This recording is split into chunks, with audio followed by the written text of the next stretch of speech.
in the Great Recession. Many best-in-class competitors made decisions around efficiency and effectiveness that helped them preserve their margins. Well, Red Robin hadn't done any of that. And from my experience, I realized that there were a lot of efficiencies to be had if we only unleashed the power of our team members to help us. Our CFO offered to write a $1,000 check out of his own pocket for the best cost savings idea that we could come up with, but he had two rules around those cost savings. The first is it couldn't negatively impact a guest or a team member. And second is it had to be sustainable. It couldn't be a one-hit wonder.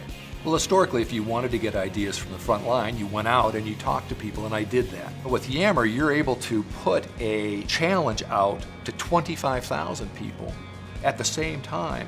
And what he did is he got on stage and he launched this at our annual leadership conference, but then engaged this contest on Yammer. Surveys are one-way communication, whereas when you do this kind of challenge in a forum like Yammer, it becomes multi-directional and people can contribute to that idea. Having that ability has really made us more of an innovative company, which is really going to move us forward in the industry. Having them talk about it on a social network really engaged the competition.